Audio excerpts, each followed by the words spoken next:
नमस्कार दोस्तों, मैं आपका दोस्त मोटिवेशनल स्पीकर और पॉलिटिशियन अनिरुद्ध सिंह आपका स्वागत करता हूं हमारे YouTube channel the politician official में।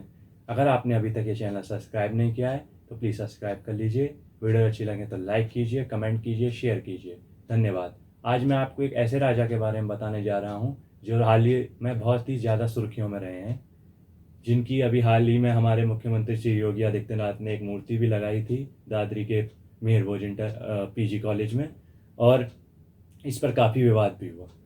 तो आपने बिल्कुल सही सुना, मैं बात कर रहा हूँ सम्राट मिहिर भोज के बारे में।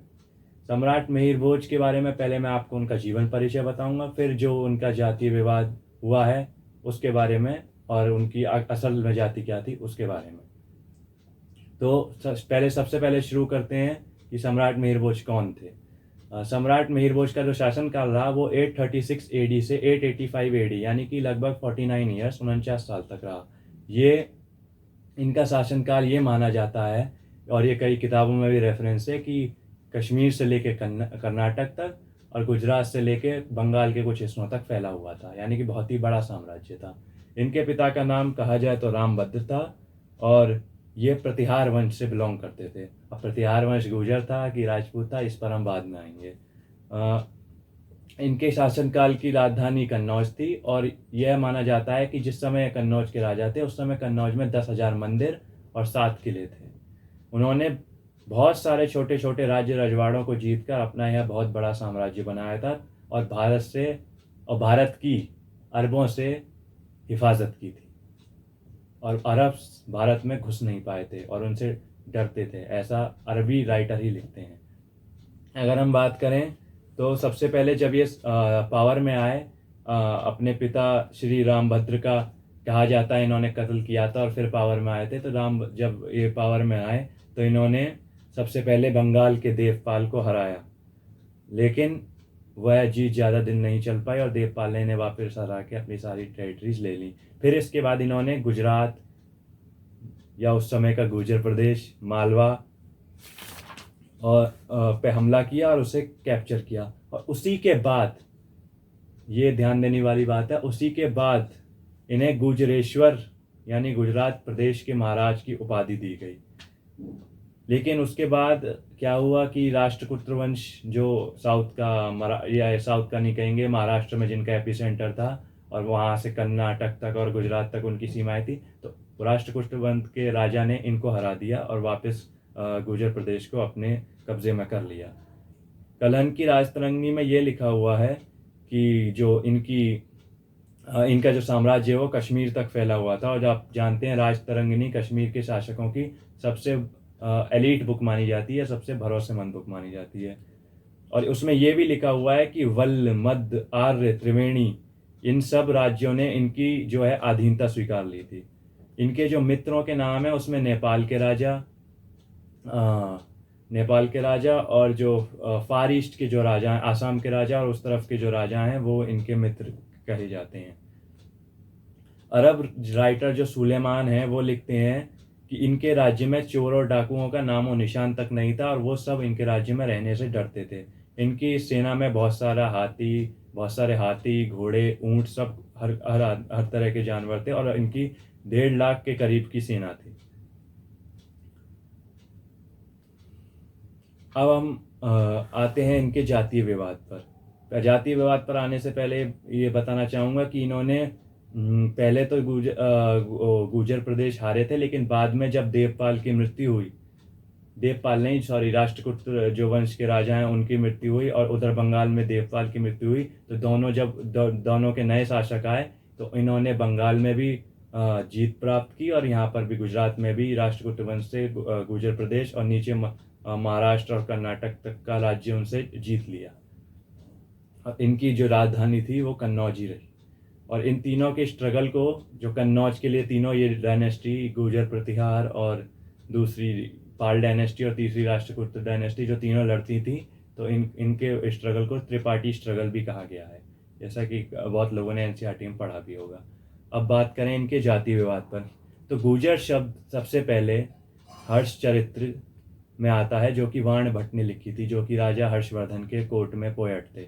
उन्होंने 640 एडी में ये बुक लिखी थी और सबसे पहले गुर्जर शब्द का अर्थ वहीं आता है। और उसमें उन्होंने क्लियरली लिखा है कि किंग प्रभाकर वर्धन, जो कि हर्षवर्धन के पिता हैं, उनकी विक्ट्री मूवमेंट मालवा और गुर्जर रीजन में, गुर्जर प्रदेश में जो उन्होंने विजय अभियान चलाया था, उसमें गुर्जर शब्द का उल्लेख आता है। और इसी से मिलता जुलता कर्नाटक के 634 एडी में जो पुलकेशन II हैं, जो कि जिन्होंने हर्षवर्धन को हराया था, उनका भी एक स्तंभ मिलता है जिसमें गुर्जर प्रदेश का जिक्र किया गया है।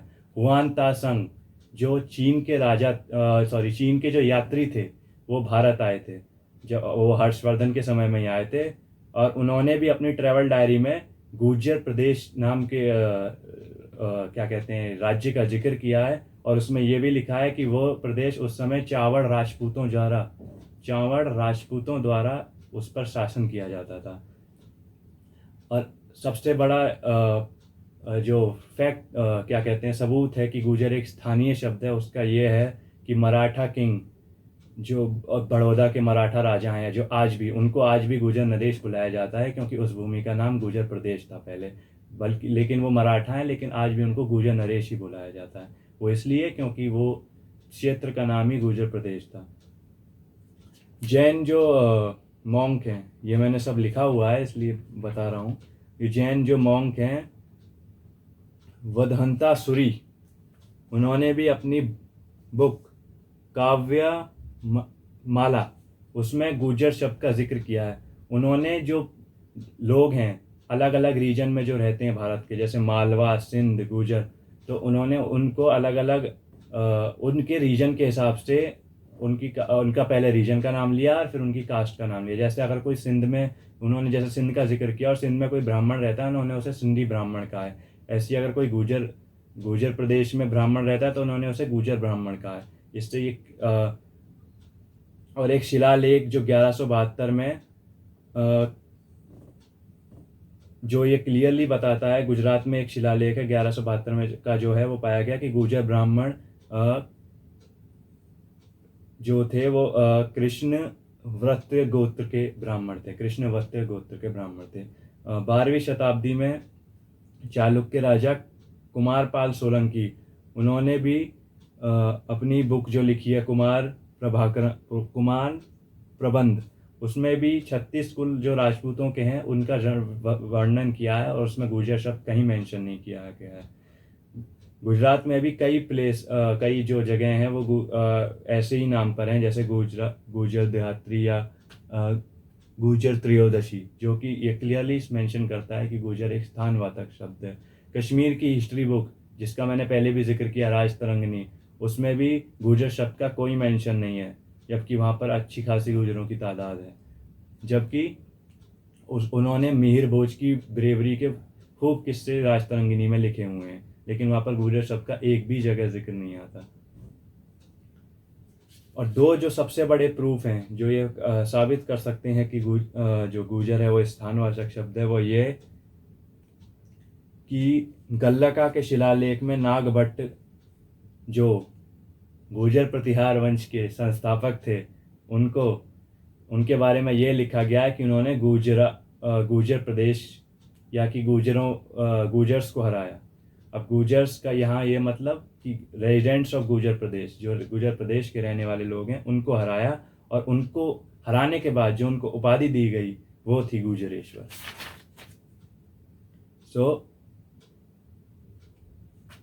और जो अभी जो लेटेस्ट प्रूफ वो ये है कि जो प्रतिहार डायनेस्टी के वंशज हैं, जिन्हें असली वंशज माना जाता है 1947 के बाद, जिन्होंने अपने रजवाड़े देश को दे दिए, जैसे नागौर के राजकुमार, उन्होंने नरेंद्र मोदी जो हमारे देश के प्रधानमंत्री है, उनको एक चिट्ठी भी लिखी है कि राजपूत हिस्ट्री को बर्बाद करना बंद किया जाए, और इस पर आप जरा संज्ञान लें कि लोग ये हिस्ट्री को तोड़े मरोड़े ना। और उन्होंने अभी चिट्ठी भी लिखी है आपको, जो न्यूज़ में भी आया था। तो इन सारे स्टेटमेंट और प्रूफ से क्लियरली साबित हो सकता है कि जो सम्राट मिहिर भोज प्रतिहार थे वो एक क्षत्रिय राजपूत थे, ना कि गुर्जर, क्योंकि गुज्जर और गुर्जर में अंतर होता है। गुर्जर एक स्थानीय प्रदेश है, जबकि गुर्जर एक जाति, और वो जातिगत शब्द वहाँ उस समय की गुज्जर किसी भी किताब में नहीं पाया जाता, गुर्जर पाया जाता है, लेकिन वो एक स्थानवाचक शब्द है। अगर आपको ये वीडियो पसंद आया हो तो वीडियो को लाइक कीजिएगा, शेयर कीजिएगा और इस पे कमेंट कीजिएगा। धन्यवाद।